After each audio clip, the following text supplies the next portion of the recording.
Saya bersaksi di atas kematian bapak saya, itu salah besar.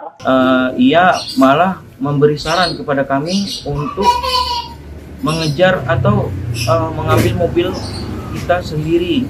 Bantah klarifikasi Kapolsek Cinangka soal tak mau mendampingi, anak bos rental mobil sebut kita bawa BPKB, STNK dan kunci serep tetap ditolak. Menolak pernyataan Kapolsek Cinangka, AKP Asep Iwan Kurniawan, keluarga Ilyas Abdurrahman, bos rental mobil yang tewas tertembak di res area Balaraja, ke-45 Tol Tangerang Merak.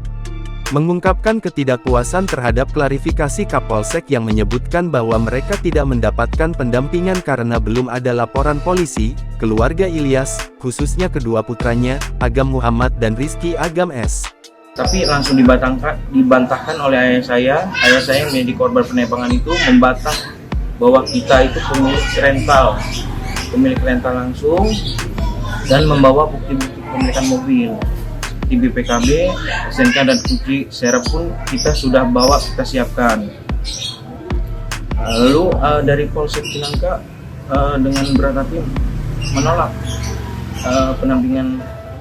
ajakan pendampingan dari ayah saya.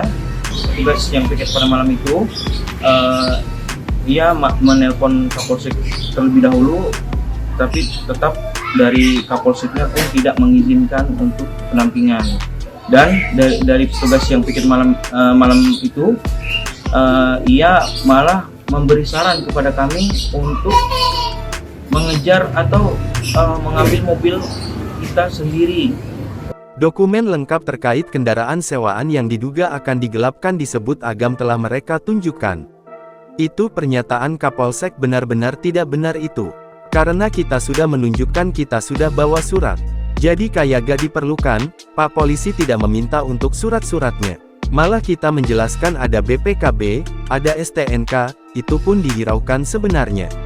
Saya bersaksi di atas kematian bapak saya itu salah besar, kata Agam dengan nada tinggi saat bicara di program Kompas Petang, Kompas TV, Jumat tanggal 3 Januari tahun 2024. Agam menjelaskan bahwa saat meminta pendampingan, mereka membawa bukti kepemilikan mobil yang jelas. Sementara sang adik, Rizky Agam S juga menjelaskan bahwa saat meminta pendampingan, mereka membawa bukti kepemilikan mobil yang jelas. Namun, pihak kepolisian tidak mengindahkan permintaan tersebut. Download Tribun X sekarang, menghadirkan lokal menjadi Indonesia.